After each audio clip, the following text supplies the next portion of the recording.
Okay, si Ading, pakinggan natin, no? Mamaya, magbigay tayo ng konting reaksyon. Sang-ayon sa Senator Amy Marcos sa posisyon ni Vice President Sara Duterte na dapat muling pag-isipan ang planong pagpapatuloy ng peace negotiations sa National Democratic Front to end ng presidential sister ang kanyang pagpabot sa nais ni VP Sara. Ngunit may agam-agam din umano siya sa layunin ng komunistang grupo. Medyo nalilito pa rin ako dyan sa peace talk na yan pagkat narinig naman natin Mr. Halandone may nagsaad na kahit may peace talk ay mananatili pa rin nila ang litingin nila, ang goal nila na ipagsak ang pamahalaan. Nagayag ng pag-alilangan ang ilang senador sa isinusulong na charter change sa Kamara. Kasunod ng pag-anunsyo ni House Speaker Martin Romualdez na posibleng isusulong ito ang charter change sa susunod na taon, ay umanito ng reaksyon mula sa mga senador. Si Senator Amy Marcos, chairman ng Committee on Electoral Reform sa Senado, sinabi lamang ang unang nabanggit ng kanyang kapatid na si Pangulong Bongbong Marcos. Ani Amy, hindi na papanahon sa ngayon na talakayin ang charter change dahil marami pang problema sa bansa ang dapat na pagatutukan. Ang kulit naman! Talagang sinabi na ni PBBM na hindi na papanahon kasi dapat nakatutok tayo sa hanap buhay ng tao at ibagsak ang presyo ng bigas at iba pang bilihin. Kinasyon rin ng senadora kung bakit pinagpipilitan na isulong ang Chacha kung 2 beses na itong ipinasura. At nang tinanong naman kung bakit paulit-ulit na lumulutang ang pagsusulong ng Chacha, ay sinabi ni Amy na posibleng may nangangambisyon ng mas mataas na posisyon sa gobyerno. Bakit may gusto mag-prime minister na hindi manalo sa presidente?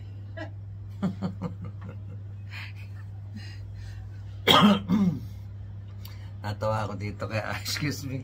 Kaya alam mo totoo yung sinasabi ni di ba nga sinasabi ko ito si Romualdez, no. Ito yung king without kingdom kasi wala siyang botante eh. Kaya kung papansinin niyo ito alam ko na kung anong gustong palabasin ito si Tambaluslos no. Itong pagsusulong nila ng Chacha o charter change. Kaya lahat ng itong mga kongresistang ito ay kanyang pinagbibigyan lahat ng gusto at lahat ng pera ng taong bayan ay hinahawakan ng mga ito. Kasi nga pagka nagkaroon ng charter change, magiging prime minister siya. Kasi yun lang ang pag-asa niya. Kasi ito si Tambaluslos, hindi ito mananalo sa eleksyon Hindi ito mananalo sa eleksyon. Pero kung titingnan mo bakit parang kumpiyansa siya na siya ay magiging makapangyarihan pagkatapos nitong kanyang pinsan. Ito na nga yun, itong mga, kaya pati yung mga komunista, yung mga party list na ginawa niyang kakampi. Tinan mo kawalang yan ito si Tambaluslos. Kaya kontrolado niya yung Senado, yung Kongreso, para na siya ngayong hari dyan sa Kongreso. Kasi nga, yung Chacha na yan yung balak niya ngayon. Kasi wala siyang, hindi siya susuportahan ng Dilawan, hindi siya susuportahan ng DDS, hindi siya susuportahan ng loyalista. So, the best thing na magagawa niya, kontrolin niya yung Kongreso para isulong nila ngayon yung Chacha. No? Kasi sa Kongreso mag-aano yan Pero nung mga nakakaraang panahon, walang walang gustong isulong yung Chacha. Ilang beses nang inaanin. Pero dito kasi, binuhusan ng pera nito si Tambaluslos. Itong mga kongresista, pat kung papansin ninyo, itong tatlong mga party list na mga komunista na ito, ginawa niyang kakampi kasi boto rin yan pagka nagbotohan sila pagdating doon sa kung kung papwede o hindi.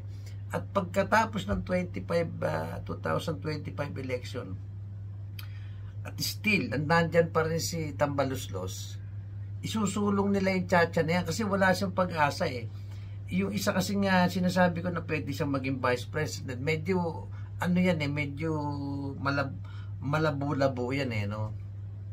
Pero itong Chacha kasi bago matapos ang termino ni Bongbong Marcos at maisulong niyan, magiging makapangyarihan ito si Tambaluslos kasi nga kakampi niya lahat yung mga kongresista, no? Napakatuso nito si Tambaluslos, no? Kaya nga dapat dito makialam na talaga makialam na yung mga sundalo rito, kasi pera natin yung ginagamit nito para makontrol niya yung Kongreso. At kaya niya kinokontrol yung Kongreso para sa sarili niyang interes. So, mga soldier, tingnan niyo itong ginagawa nito. Kapag ito naging makapangyarihan sa bansa natin, itong si Tambaluslos, kawawa tayo dito. Mas masahol pa ito sa mga magnanakaw ng mga magnanakaw. Nagalit na galit tayo nung araw. Isipin mo, ilang 2 taon pa. Kuta-kuta, bilyon-bilyon na ang mga pinagpapasasaan itong mga ito. Ito mo yung pinsan niya nga, sinusukas siya. Pinsan niya na to, si Amy Marcos. Alam nito si Amy Marcos na, kaya nga kawawa dito itong mga loyalista Yung ibinoto nyo, walang napakahina. Hindi, isipin mo, hindi niya mabangga si Romualdez. Sinisira na yung pagiging presidente ng pinsan niya. Hindi na ako nagtataka kung dumating ang araw, ang bakbakan nitong si Tambaluslos, itong pinsan niya, si Amy.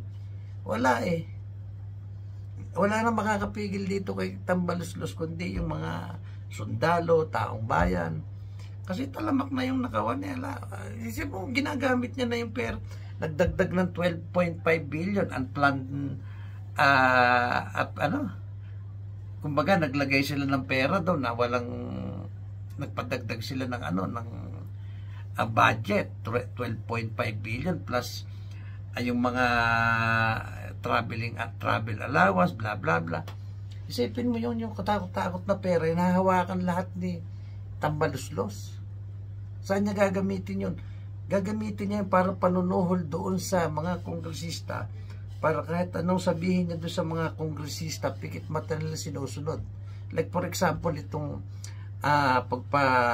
pagpapasara dito sa SMNI. Tutuluyan nila yan yung SMNI na yan, kasi sagabal sa kanila yan mga Duterte, diba? Isipin mo, saan ka nakakita? Kaya ngayon sabi ko, ba't ito si Tambaluslos, itong mga party list na ito ay mga komunista ito? Doon pala niya gagamitin yun sa pagsusulong ng tsa-tsa, kasi bilang yan majority win dyan kung papasinin mo, kinuha niya lahat yung mga kongresista. Kasi sinusuhulan niya. Ang masakit nga dito, pera natin yung ginagamit. Sino pong makakapigil dito sa kupal na ito, na Tambaluslos na ito? Wala na, sundalo na lang ang makakapigil dito. Sana mag-isip kayo, mga soldier. Nasa na tayo? Yung bansa natin ay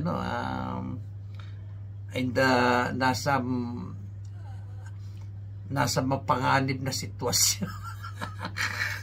Ito alam niyo yung pagnanakaw, that is a national threat, security threat. Pagka maraming magnanakaw at babagsak yung magkakagulo tayo rito, kasi maraming magugutom. Ewan ko, minsan na rin manawagan dito sa mga soldier na to. Tutulog-tulog yata kayo. Naku po.